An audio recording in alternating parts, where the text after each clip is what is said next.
Sa pagpapatuloy ng investigasyon tungkol sa malawakang katiwalian sa mga flood control projects sa bansa, unti-unti namang nalalantad sa publiko ang mga personalidad sa DPWH na nagpapasasa di umano sa pondo ng mga proyektong dapat sana ay magliligtas sa ating mga kababayan mula sa perwisyo ng baha. Ang atensyon ng bayan na kamakailan lamang ay nakatutok sa mga contractors, ngayon ay unti-unti nang nalilipat sa 5 individual na bumubuo daw ng sindikato ng mga ghost project at substandard na materyales sa loob mismo ng DPWH Bulacan 1st District.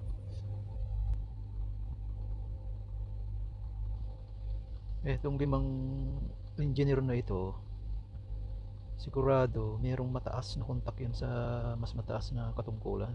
Sigurado yan. Hindi pwedeng wala dahil hindi gagawa itong mga ito kung walang ito mas mataas pa sa kanila. Sila ay sina Henry Alcantara, Bryce Erickson Hernandez, yeah, JP Asuncion, RJ Tomasig at Edric San Diego na kamakailan lamang ay binansagan ni Senator Ping Lacson bilang BGC Boys, Bulacan Group of Contractors. Ayon kay Lacson, modus daw ng mga ito na manghiram ng lisensya ng ibang kontraktor para ipang-front sa proyekto.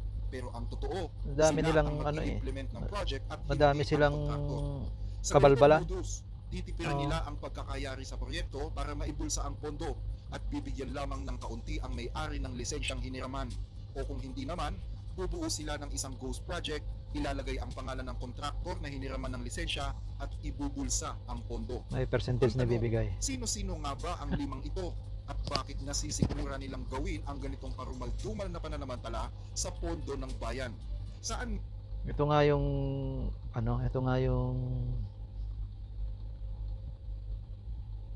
iniimbestigahan ni Lacson na BGC Boys na puro malakas silang magkasino. Malaki ang pinapatalo sa kasino, milyon-milyon. Saan sila kumukuha ng pera? Nako, diyan pa lang talagang malaki na ang sila na talagang salarin. Tapos sila humuhugot ng lakas ng loob. Meron bang mas malalaking isda na nasa likod nito? Meron na nagbibigay sa kanila ng proteksyon para pwedeng wala bagay na ito? Sa naunang privilege speech ni Senator Panfilo Lacson sa Senate Hall, ibinulgar niya sa publiko ang tungkol sa di umano'y sindikato daw sa loob ng DPWH 1st District. Ayun na nga. Una niyang pinangalanan ang 2 opisyal na bahagi daw ng sindikatong ito na sina Engineer Henry Alcantara Kitang-kita at naman OIC Bryce Hernandez. Inilarawan niya ang 2 bilang mga taong mapagmahal sa pera at laman ng mga kasino. Ayon sa may-ari ng Sims Construction si Sally Santos, siya daw ang personal na inuutusan ni Bryce Hernandez para manghiram ng lisensya sa ibang kontraktor na ipo-front sa kanilang bubuing proyekto. Kasama daw ni Hernandez sa modus na ito si Engineer JV Asuncion. Papasok ang pera sa bank account ng kontraktor dahil sila ang naka-front, pero kalaunan ay matatransfer ito sa bank account ni Sally Santos. Dadalhin ni Santos ang kahong-kahong pera sa opisina ni Hernandez at bilang kabayaran sa kanyang serbisyo, bibigyan siya ng 3% dito. Bilang kabayaran naman sa kontraktor na hiniraman ng lisensya, bibigyan siya ng 2.8%. Ayon kay Sally Santos, umaabot na daw sa nasa 1 bilyon ang perang na ipapasok niya sa engineering office ng Bulacan 1st District mula pa noong taong 2022. Si Engineer Bryce Erickson Hernandez, siya po ang nag-uutos sa akin ng humiram ng lisensya. So ako po, pinagpaalam ko naman po sa kanila na hihiramin po yung lisensya nila. So kapag ulitin niyo po, ang utos po ni Engineer Bryce Hernandez ay umiram kayo ng lisensya sa mga kontraktor. Yes po, kasi po mayroon daw po siyang ibibitang mga proyekto para sa kanya.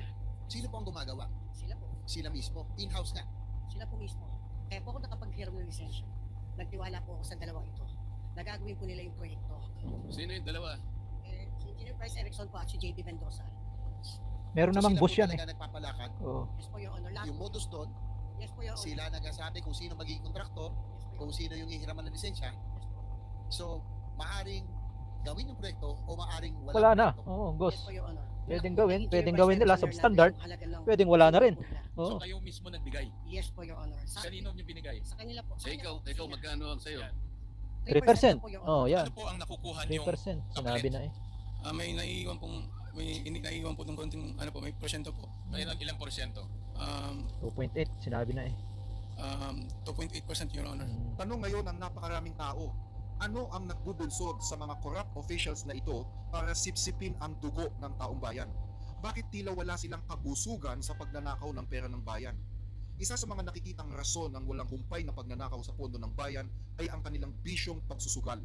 Hindi itinatanggi ng mga tinukoy na opisyal ng DPWH Bulacan na sila nga ay nagkakasino kahit bawal ito sa mga opisyal ng gobyerno. Mismong ang head pa nga ng engineering na si Henry Alcantara ay umamin na nagsusugal nga sila sa kasino kasama si Hernandez at iba pa. Mayroon pa nga silang mga alias na ginagamit sa oras na pumapasok sila sa kasino. Mga alias na hindi lamang basta sa salita, kundi nakalagay din sa kanilang LTO license. Si Henry Alcantara ay may alias May na mga Joseph pangalan. Castro Villegas. Si Bryce Hernandez ay may alias na Marvin De Guzman. Si JP Mendoza ay may alias na PJ Castro Asuncion. Si RJ Dumasig ay may alias na Sandro Bernardo Park at isang kontraktor na nagngangalang Edric San Diego na hindi gumamit ng alias. Nako. Pero ang palusot ni Alcantara, minsan lang naman daw ito, mga 2 hanggang 3 beses isang buwan. Tingin ko po, ako po'y nakapasok sa casino, Your Honor. Naglalaro kayo, kasama po siya. O Minsan po kasama, minsan po hindi. so nagkakasino po kayo. Inamin ko po, Si Bryce Hernandez. Your Honor, Mr. Chair. Mga ilang beses po kayo naglalaro sa isang sabi nga sa isang buwan, yung grupo niyo po. Mga 2 hanggang 3 po, Nako, hindi lang Mr. yan. Chair. Pero ang tanong, gaano kalaki ang natatalo sa minsan? Ayon sa dokumentong Yun ang ipipresenta ni tanong. Senator Rodante Marcoleta, Milyon-milyon. nakakalula Sigurado daw ang yan. halaga ng pera na ipapatalo ng grupo sa sugal. Nananalo pero madalas ang talo at mas malaki ang natatalo kaysa sa napapanalunan. Noong March 2025, Okada ito nanalo ka ng 6,653,500 pesos. April 1, natalo ka ng 25 million plus. Patay. May 2025, natalo ka ng 10 million. Nako. Ayun, June 2025, natalo ka ng 14,160,750. Tanong, saan kinukuha yung pera na yan? July 2025, nanalo ka ng 15,914,000. Ito recorded ito Hindi mo kinukuha ang mga perang ginagasta mo. Yun. Pero ang sinabi ni Senator Marcoleta ay tip of the iceberg pa lamang dahil ang tunay na figura ng halagang naipatalo talaga ng grupong ito ay umaabot sa tumataginting na 950 million pesos. 950 Ayon million sa pesos? datos na Diyos ko nakuha po. ng mga staff ni Senator Ping Lacson sa PAGCOR. Base sa record na ito, si Bryce Hernandez ay nagpatalo na ng halagang 435,042,998. Si JP Mendoza ay nagpatalo na ng 418,656,672. Si Henry Alcantara, gamit ang kanyang alias na Villegas, ay nakapagpatalo na ng 36,736,961. Saan Si kinukuha Dumasig yung ay mga nakapagpatalo ano na ng yan? 16,944,930 habang si San Diego ay may 42,442,472. Grabe talagang May mga kupako. pagkakataon din silang nananalo sa sugal, pero may lead na nakuha ang senador na hindi totoo ang mga pagkapanalong ito, kundi isang uri lamang daw ng money laundering. Iko-convert ang cash into chips at kapag natalo ng kaunti, iko-convert ang chips sa cash. Dahil galing na sa kasino ang pera, nagmumukha itong clean money o legal na panalo. Nang malantad sa media ang pangalan ng 2 opisyalis sa Bulacan, hindi pa rin daw nagpatinag si Hernandez sa pagpunta sa mga kasino. Sa katunayan, noong September 1, 2025, may record na pumasok si Hernandez sa isang kasino at nagsugal pa habang nagaganap ang hearing sa Senado. Samantala, ang huling record naman ng pagpasok ni Alcantara sa kasino ay noong August 1. Si Cedric San Diego ay noong August 31 at August 31 din si Asuncion. Mhm. Ibig sabihin, habang patuloy sa paglilimas ng tubig baha ang mga taga-Bulacan, patuloy naman sa Pagpapasarap. pagpapasarap sa mga nakaw na yaman Pagpapasarap nila sa kasino. BGC Boys. Pero kahit nadidiin ang pangalan ngayon ng 5 ihinyero ng DPWH sa issue ng matinding korupsyon, hindi nagpaiwan ang mga ito ng hindi nakakabawi. Sa katunayan, sa hearing ng House of Representatives, binawian ni Bryce Hernandez si Senator Jinggoy Estrada at idinawit ito sa issue ng korupsyon na kanilang kinasasangkutan. Si Senator Jinggoy Estrada ay isa sa mga miyembro ng Blue Ribbon Committee at talagang naggisa sa mga personalidad na ipinatawag ng Senado, kabilang na si Hernandez. Madidinig pang sinabi ni Hernandez sa harap ng mga kongresista ang mga salitang akala niya ligtas na siya na ang tinutukoy niya ay si Senator Jinggoy. Boss ko po si Boss Henry Alcantara at saka po si Senator Ayan, na akala po Si Alcantara at saka si ano, Ipinakita ni Hernandez ang isang larawan kung Nako. saan magkasama sina Jinggoy Estrada at ang kanyang boss na si Henry Alcantara. Ang larawang ito daw ay kuha umano sa birthday ng nasabing senador na ginanap sa Soler. Dagdag pa ni Hernandez, super close nga daw ng kanyang boss at ni Senator Estrada. Kabaliktaran ng sinabi ni Estrada na hindi niya kilala si Alcantara. yun lang, Sa gitna ng sumablay. hearing, Dalawang larawan ng limpak-limpak na salapi ang ipinakita ni Hernandez sa komite na ayon sa kanya ay itinambak lang daw sa kanyang opisina. Inutusan umano siya ng kanilang boss na si Alcantara para isegregate o ayusin ang pera bago ito i-deliver sa mga taong pagbibigyan nito. Daming pera niya, no? Mga Aming si Alcantara lamang daw ang nakikipag-usap sa mga politiko. Ayon pa kay Hernandez, kabilang sina Senator Jinggoy Estrada at Senator Joel Villanueva at ang kakaresign pa lang na si DPWH Undersecretary Robert Bernardo sa mga di umano ay tumatanggap ng kickback sa flood control program. Si Bernardo ang itinuturo ni Hernandez na patron ni Alcantara sa DPWH. Sino po sa Department of Public Works and Highways yung kanyang patron? boss. Pagkakaalam ko po, si Engineer Yusek Robert Bernardo po. Si Yusek Robert Bernardo. Yes, Your Ayun. Honor. Isa pa yan. Yun ang kanyang patron. Opo. Kwento ni Hernandez, 30% daw ang hinihinging kickback ni Senator Jinggoy Estrada sa proyektong nagkakahalaga ng 350 million pesos at 30% din sa 600 million pesos na halaga ng proyekto ang hinihingi naman ni Senator Villanueva. Tama po si Senator Lacson, ang mga engineers ng DPWH ay tila naging legman o bagman na lang. Kung tatanungin niyo po ako kung sino o kanino kami naging bagman, sasagutin ko na po ngayon. Yari. Sabi ni Senator Marcoleta kahapon, Yari. ligtas ka na. Di po ito totoo. Unsafe pala. Senator Jinggoy Ejercito Estrada, Senator Joel Villanueva, Yusek Robert Bernardo, at D. Alcantara. Senator Jinggoy po ay nagbaba ng 355 million ngayong 2025 sa mga ilang projects sa Bulacan. Yan ang titingnan nila ngayon. Kung Ang sabi po ng boss ko dito, totoo ba na siya ang 30% nagbaba? commitment dito. Yan na. Nagbaba po si Senator Jinggoy at ang kanyang SOP dito ay 30%. As per our District Engineer Henry Alcantara. Mga driver namin sa DPWH Bulacan First ang nag-deliver sa kausap nila. Si Christian Santiago at saka si Andre Balakbat. Noong 2023 naman, ay naglabas ng 600 million si Senator Joel Villanueva. Ang SOP 23 nito naman ay siya. 30% Nasasangkot din. yan si Villanueva naman. Kung totoo ang akusasyon ni Hernandez, lumalabas na makakatanggap ng 105 million pesos si Estrada habang 180 million pesos ang kay Villanueva. Nako. Maliban Talaga dito, naman. inilabas din ni Engineer JP Mendoza ang isang disappearing text message mula daw kay Senator Villanueva. Ayon sa text message ng senador, tila nakalimutan daw ni Secretary ang effort na ginawa niya para sa flood control projects at sa budget ng DPWH sa susunod na taon.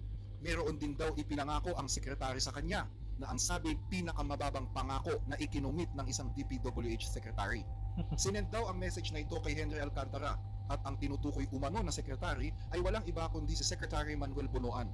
Sagot daw ni Alcantara, pag-uusapan po namin bukas boss, so can relate to Secretary. Sabi pa daw ni Alcantara, yes boss, see you po bukas 6 PM sa JIL. Sumagot daw si Villanueva at sinabing majority leader siya, hindi congressman o isa lamang si Ay, member. Senate. Sumagot si Pag ganon, Alcantara, yes oo. boss, I will. Sumagot ulit si Villanueva at sinabing may atraso ang DPWH sa akin. So if he treats me na isa lang Tumatama yung he is sinasabi. not respecting me. Oo. Bukod dito, inilabas din ang isang text message mula naman sa di umano'y staff daw ni Senator Jinggoy Estrada na nagngangalang Beng Ramos. Ayan, yung Tumutukoy sinasabi. daw ang text message sa isang proyekto Yung na nagbigay ng ibinigay pera. ni Alcantara sa staff ni Jinggoy Oo. gamit ang lisensya ng WJ Construction. Ganon din ang araw ng pagdi-deliver ng sinasabing obligasyon. Pero lahat ng ito ay mariing itinanggi ni Henry Alcantara at Siyempre, sinabing tatanggi hindi niya. kailanman siya nag-deliver ng pera sa mga politiko. Dagdag pa niya, wala daw flood control project ever since si Senator Villanueva. Ang laman daw ng pag-uusap nila ni Villanueva ay tungkol sa follow-up nito sa pagpapatayo ng mga multipurpose buildings at hindi sa flood control. Nako. Follow up lang po siya sa akin na mapalo po yung request kay SEC na multipurpose building po, barangay hall. Yun lang po ang For additional. hindi ko po masabi ko additional, Your Honor, kasi po papalo up lang daw po yung request lang po. Bukod kay Alcantara, galit na itinanggi rin ni Estrada ang aligasyon at ganon din ni Senator Villanueva. Nako, kanya-kanyang hugas. Hindi sagutin ng mga malisyoso, Nako. tahasang kasinungalingan at walang pasaya mga akusasyon sa akin ni Bryce Hernandez. Hindi ako papayag na makaladkad ang aking pangalan sa mga pahayag na katang isip at gawa-gawang salaysay. If Mr. Hernandez truly stands by his allegations, I challenge him right now to take a lie detector test with me. Let us settle this once and for all and show the public who is telling the truth. Sa malaking kasinungalingan ng mga pinagsasabi natin patungkol sa pagbaba ko ng mga proyekto. Naggalit talaga ako, talaga napamura ko, napakasinungaling nitong taong to. Because first of all, hindi ko siya kilala and I have never met that guy. Just common sense. Do you think I'll be actively participating in this investigation na nandun siya, nakilala ko siya, nagbibigay siya ng pera sa akin? That's common sense. I should have abstained from that hearing, from this hearing. Malakas ang loob ko dahil I did not commit any illegal Sabi act. mo, hindi mo Mr. kilala si President, Alcantara ngayong pero araw meron po kayong ito, picture eh. kaninang nagulat po ako nung merong Yun ang ano kumalatkat dyan. sa pangalan natin tungkol po sa flood control project sa mahal nating lalawigang Bulacan. Uulitin ko at parang sirang plaka na po ako, Mr. President. Wala po ako kailanman naging flood control project.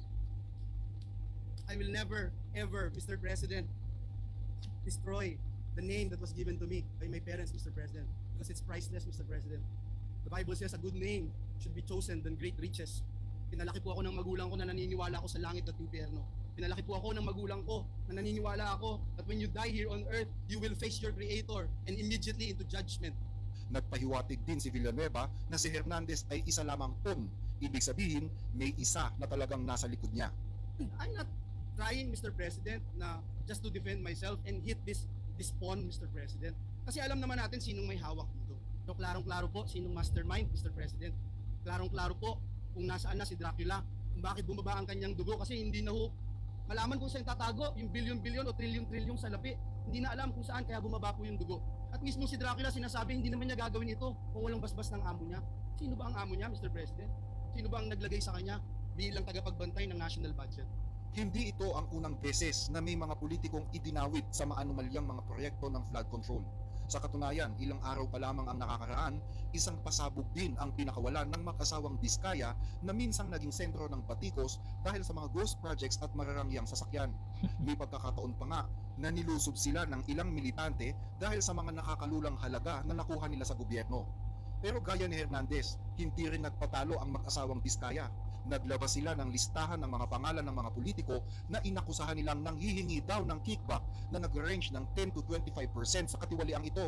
Kabilang sa mga pinangalanan ay sina Quezon City 1st District Representative Arjo Atayde, Mga Quezon City congressman 3rd naman. District Representative Reynante Arrogancia, Walang dinawit Quezon City na mas 4th mataas District pa. Representative Marvin Rillo, Quezon City 5th District Representative Patrick Michael Vargas, Quezon City 6th District Representative Marivic Copilar, Caloocan 3rd District Representative Dean Asistio, Pasig Representative Roman Romulo, Marikina Representative Marcy Chodoro, San Jose del Monte Bulacan Representative Florida Robes, Laguna 4th District Representative Benjamin Agarao Jr., Romblon Representative Eliandro Jesus Madrona, Occidental Mindoro Representative Odi Tariela, Zamboanga Sibugay 2nd District Representative Antonieta Yudela, Puswag Ilonggo Party List Representative Jojo Ang, Aga Party List Representative Nicanor Briones, former Office of the Presidential Assistant for the Visayas Yusek Terence Calatrava, former Aklan 2nd District Representative Chodorico Heresco Jr. at former Anwaray Party List Representative Florencio Gabriel Noel. Paliwanag ng asawa ni Sara Diskaya na si Curly, wala daw silang magawa kundi ang makisama dahil kung hindi ay baka daw gawa ng problema ang mga proyektong na-award sa kanila para hindi ito matuloy. Mariing pinabulaanan din ni Curly ang mga katiwalian at ghost projects na ibinibintang sa kanila. Ang sabi niya, maling-mali daw ang mga datos na ipinasa sa Pangulo na nagdadawit sa kanila.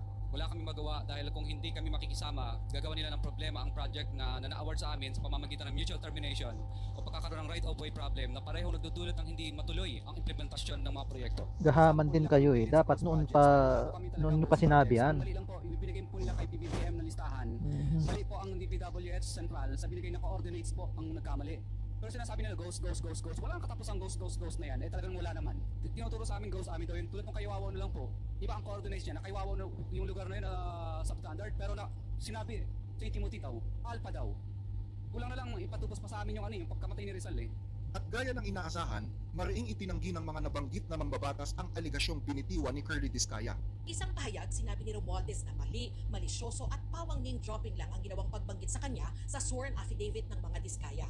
Pagpalag ni Romualdez, kahit kailan hindi siya tumanggap at hindi tatanggap ng suhol mula sa kahit kanino dahil wala raw kakayanan ng sino man na manuhol sa kanya. So sa totoo, hindi man ako nakikialam sa bidding, pero siguro dahil nga doon na hindi ako nakikialam ng bidding, tapos sa totoo, marami pang ibang factors, ay madali niyang masabi. Pero again po, hindi po totoo ang mga sinabi niya. Kasi ni Anino, ni Sara, o ni Curly Diskaya, di ko nakita. I have never spoken to them, nor have I ever authorized or allowed any representative to deal with them. My office will launch an exhaustive investigation regarding this matter. I will also file a libel case against the Diskaya so that may answer before the proper court of law for this deliberate action to destroy my reputation by deceiving the public. Tinawag naman ni Marikina 1st District Representative Marcy Teodoro na demolition job o paninira raw sa kanya ang paratang ng mga Diskaya. Wala raw katotohanan ng mga ito dahil wala pa siya sa pwesto sa Kongreso nang mapunta sa mga Diskaya ang DPWH projects. Pinag-aaralan ni Teodoro ang pagsasampa ng mga reklamo laban sa mga Diskaya. Nabulaanan din ni Quezon City 1st District Representative Arjo Atayde na nakinabang siya mula sa sino mang contractor. Kahit kailan, hindi raw siya nakipagtransaksyon sa kanila. Lilinisin daw niya ang kanyang pangalan at pananagutin ang mga nagpapakalat ng kasinungalingan. Mariinding itinanggi ni Romblon Representative Eliandro Jesus Madrona ang pahayag ng mga Diskaya. Wala raw siyang proyekto sa mga Diskaya kaya ano raw ang basihan ng mga pahayag nila. Nabalitaan daw niyang nagbid si Diskaya para sa mga proyekto sa Romblon pero wala raw siyang alam at kinalaman sa pagbabayad sa mga sangkot na individual. Sabi naman ni San Jose del Monte Bulacan Mayor at dating Congresswoman Florida Robes, mangilabot naman daw ang kung sino man ang gumamit ng kanyang pangalan. Wala raw ghost project sa kanilang lungsod at maganda rin daw ang kanilang mga infrastruktura. Sasampahan daw ni Robes ng libel ang mga Diskaya. Itinanggi rin ni Laguna Representative Benji Agaraw ang pahayag ng mga Diskaya na humingi siya ng pera kapalit ng mga proyekto sa kanyang distrito sa Laguna. Kakasuhan daw niya ng libel at perjury ang mga ito.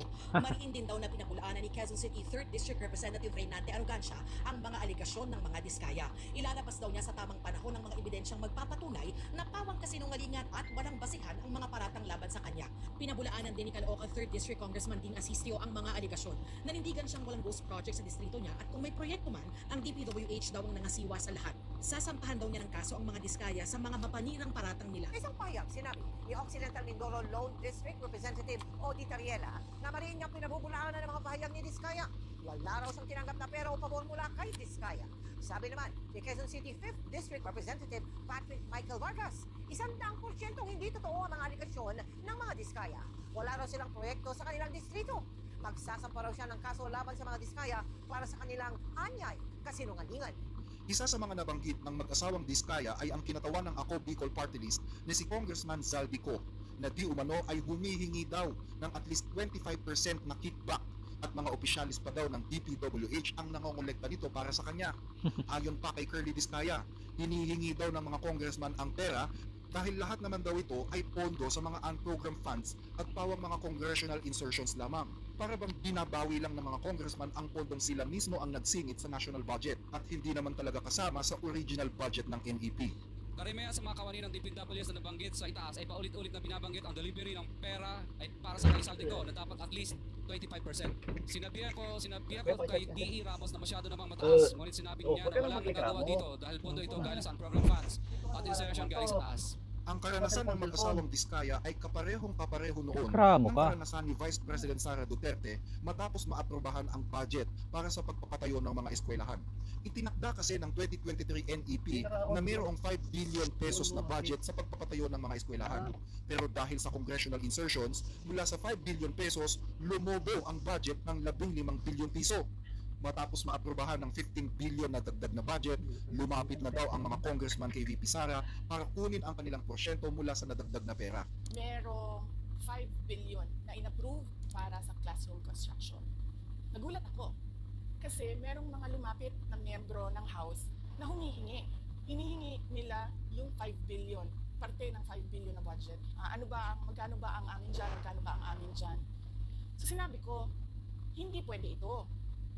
Kasi, ang mangyayari nito, hindi magagawa ng Department of Education ang trabaho namin na mag-construct ng classroom ayon sa classroom backlog at sa prioritization.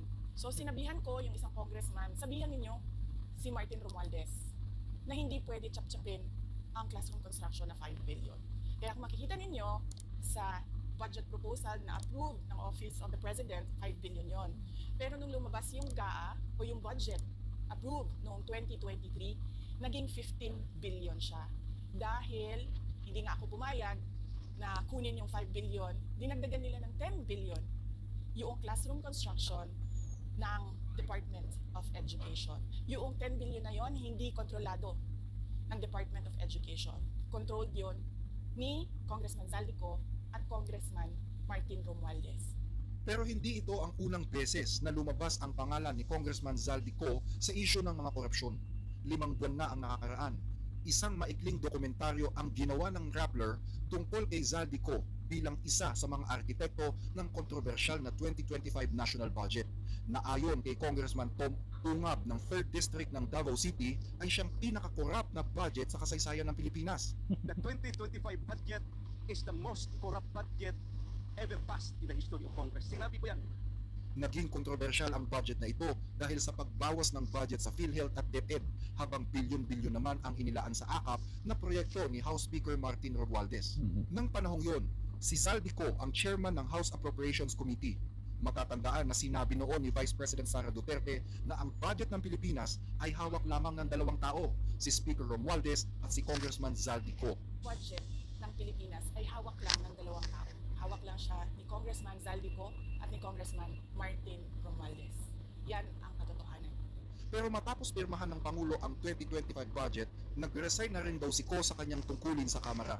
Bago maging congressman, si Zaldico ang founder ng SunWest Construction, isa sa 15 kontraktor na pinangalanan ni Pangulong Marcos na sangkot umano sa mga maanumalyang flood control projects. Ayon sa report, nakakuha ang SunWest ng 10.1 billion pesos sa halos 78 flood control projects sa bansa. Ayon kay Zaldico, nag-divest na daw siya sa kumpanyang SunWest dahil ibinenta na daw niya ang kanyang share sa kumpanya noon pang 2019 sa parehong taon nang siya ay manalo bilang congressman ng Ako Bicol Party List. Pero patay sa mga dokumentong kinalap ng Rappler, hindi naman daw ganap na iniwan ni Ko ang SunWest dahil siya pa rin daw umano ang may-ari ng ilang mga kumpanya sa ilalim mismo ng SunWest Empire, gaya halimbawa ng SunWestville na nasa likod ng maraming residential at condo projects sa Bicol. Isa din siya sa mga may-ari ng Misibis Land at Embarcadero Land Ventures. Maliban sa kanya, may shares din sa SunWest ang kanyang asawa at mga anak.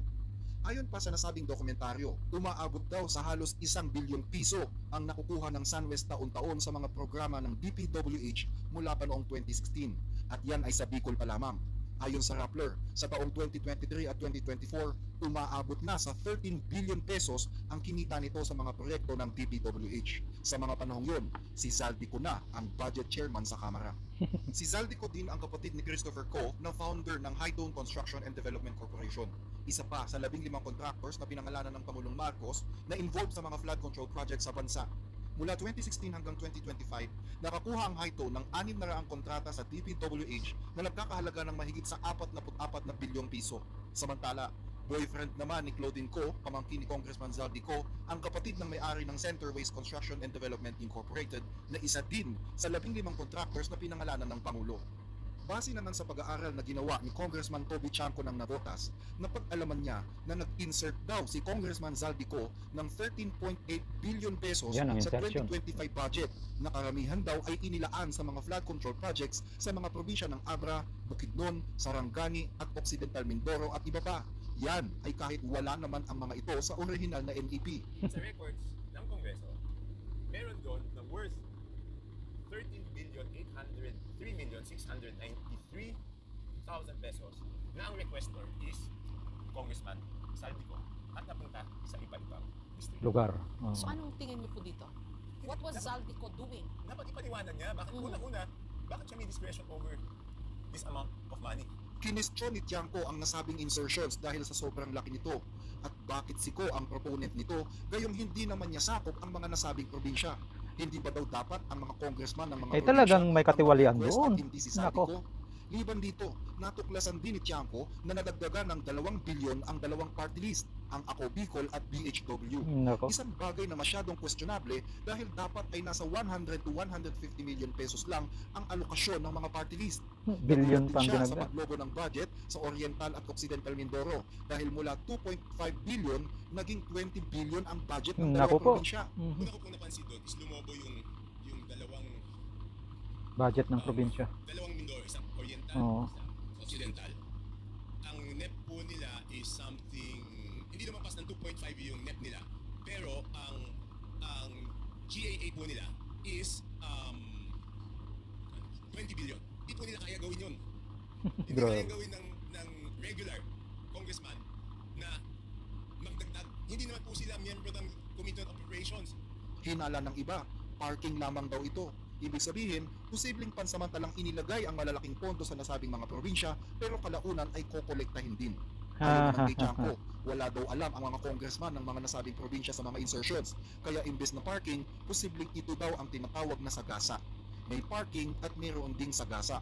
Parking kung ipinagpaalam sa isang congressman na ilalagak pansamantala ang pera sa kanyang distrito at babawiin din kalaunan. Sagasa naman kung walang alam ang congressman na nilagyan sila ng pondo at kalaunan ay babawiin din. Sagasa. Dahil sa mga aligasyong ito, nagkaroon ng motion si Congressman Erice ng Caloocan sa Kamara na ipatawag si Congressman Zaldico para linawin ang ilang mga bagay-bagay tungkol sa issue ng flood control project sa harap ng taong bayan.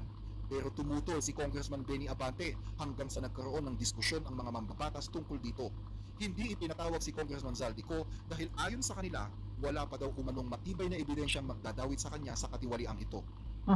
Hinala naman ni Congressman Toby Chanco, halatang halata na sinusubukan ng liderato ng Kamara na protektahan ang pangalan ni Ko. Bukod kay Chanco, naniniwala din si Baguio City Mayor Benjamin Magalong na si Congressman Zaldico talaga susi sa maanumalyang pondo ng 2025 national budget. Ay siya naman talaga dapat ang unang imbestigahan dyan. Siya naman ang susi talaga yan eh. Diba? Ang problema, yung mga kasamahan niya dyan na tiwali, nagmamaang-maangan pa. Makinapang siguro. Nagbubulag-bulagan pa sila. Alam naman nila kung sino yung mga involved dyan eh. Sa isang interview, ipinaliwanag ni Mayor Magalong na ang mga kontraktor daw ang nasa pinakababa ng hierarchy ng korupsyong ito. At dahil daw sa dami ng mga nanghihingi ng kanilang porsyento at sa laki ng ibinabawas sa pondo, napipilitan daw ang mga kontraktor na ito na gawing substandard ang mga materyales para mabawi ang perang na ipamigay nila sa mga politiko. At tungkol naman sa pampili ng mga kontraktor na hahawak sa proyekto, ibinigyan ni Magalong na napili na raw ang kontraktor bago pa magsimula ang mga bidding. Nakadepende daw ang pagpili ng kontraktor kung sino ang mas may pinakamalaking maibibigay. Kamakailan ay formal nang binuo ni Pangulong Bongbong Marcos ang isang independent body na siyang may kapangyarihang mag-imbestiga sa mga anomalya sa flood control projects.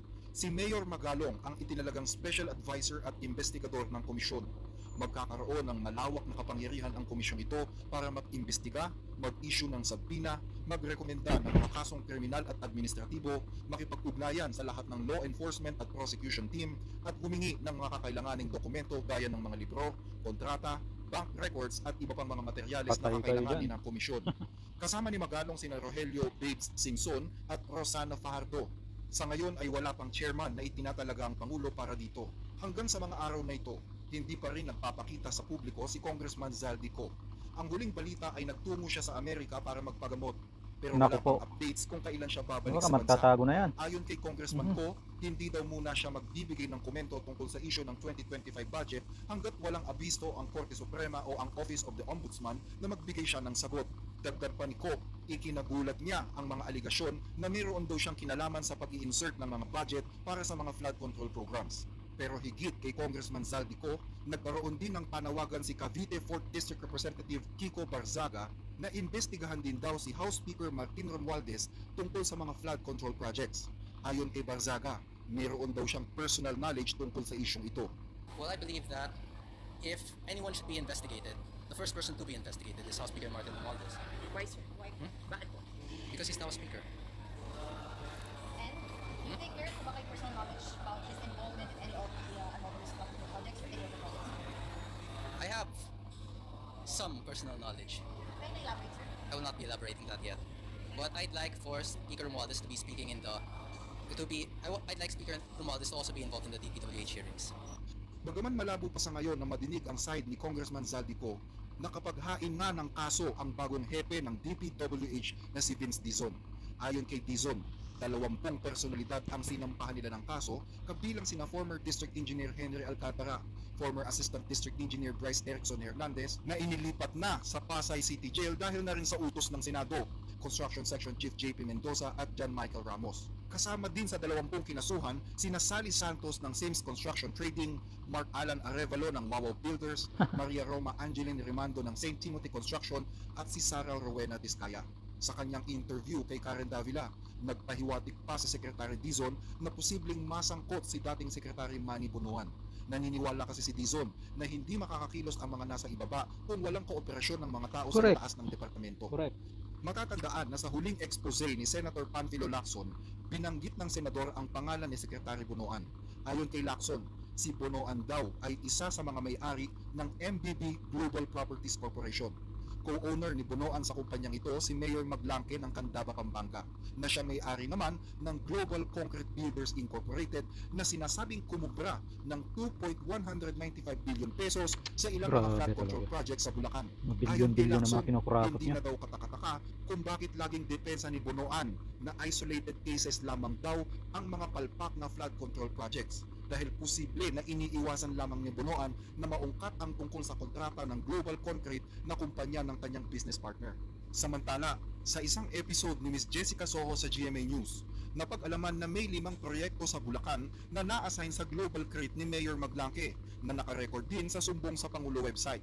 Pero nang bisitahin ito ng GMA News team, wala ni isa dito ang ginawa. May ilang mga flood control project na natagpuan ng team, pero lahat ng ito ay hindi ginawa ng Global Crate. Sa madaling salita, posible na ghost project ang mga nasabing proyekto. Ang tanong ngayon, nasaan na ang flood control project na nakalista sa Sumbong sa Pangulong website na gawa di umano ng Global Crete Builders Incorporated? Isa nga ba ito ghost project? Kailan nga ba mahihinto ang korupsyong ito? Sa kabila ng paulit-ulit na pangakong paglilinis, bakit patuloy pa rin ang pag-alingaw-ngaw ng hinaing ng taong bayan? Umaangal na ang mga magsasaka dahil sa mga paulit-ulit na pagbaha na sumisira ng kanilang mga tanim. Umaangal din ang mga manggagawa na hindi raw nila ramdam ang buwis na kanilang binabayaran. Umaangal na rin ang mga kabataan na ninanakawan ng kinabukasan. Pero paano nga ba ito mapuputol?